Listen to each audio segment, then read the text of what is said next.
from here, we're just a little bit outside stop cut distance. So here you might be able to reach me. Greetings, coaches.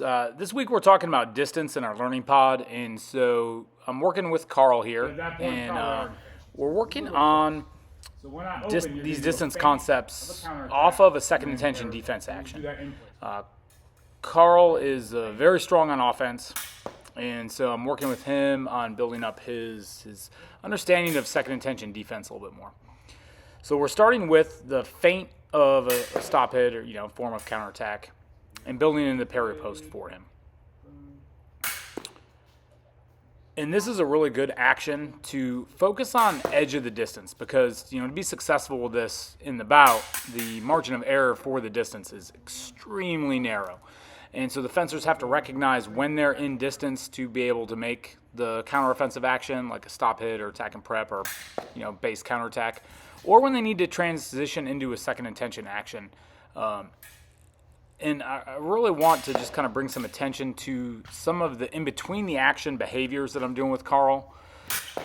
Carl is 67 years old now, so he's a lifetime athlete.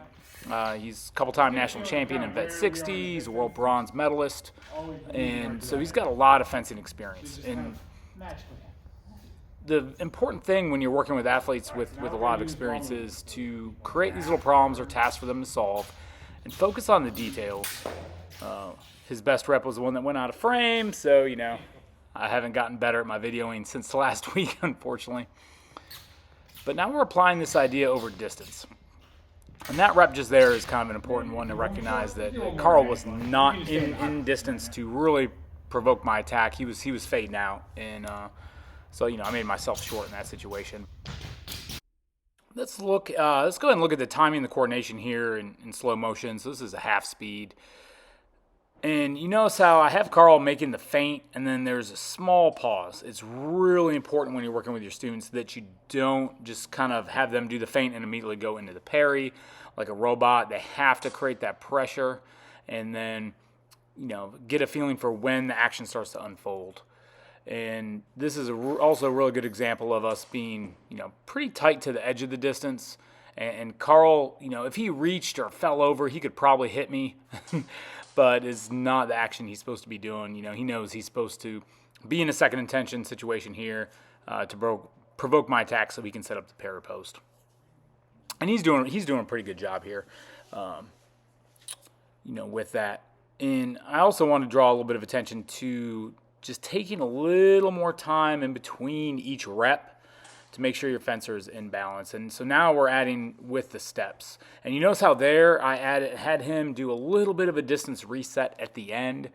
When you're working on distance concepts with athletes, it's really important that, the before, the during, and the after, that they're focused on not just the fencing action they're supposed to do, but their awareness is connected to the bout, to the action that they're working on, and they don't just, hit and then, fade off with their concentration. So now we're near the end of the lesson, and what I'm doing is actually bringing him closer in the distance, and we're working on the action of stop, hit, parry, post with, two riposts to, the first one's to the head, second one's to the open line. This was a drill that I learned from Ed, just as a way to keep their arm loose and really work on this parry coordination.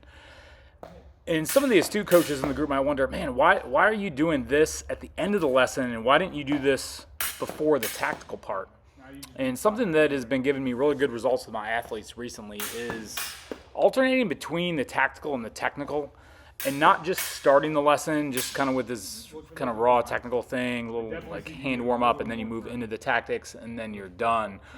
With my experienced fencers, I've been working on starting, or like the middle part of the lesson in a very tactically grounded situation where they have to problem solve and they have to, use their distance and set up the action. And then after each segment of that, I rotate in a pretty specific technical exercise to help ground it. And what I'm finding is that it's helping my athletes because you're providing the tactical context for them to then work on and improve their technique. And the athlete knows the theme of the lesson, once they kind of go through it, because none of us take 20 minutes to just sit there and say, oh, we're going to go through all this, and this. No, we jump in and we start doing stuff. And so if you start with a high technical activity at the start, this can be useful for some of your athletes, but if they don't understand the context, then it's not as an efficient motor learning path from my perspective. So what I've been doing with these guys is rotating through the tactics and then the deep technical part, really getting that grounded. I'm finding that they're just a lot more focused.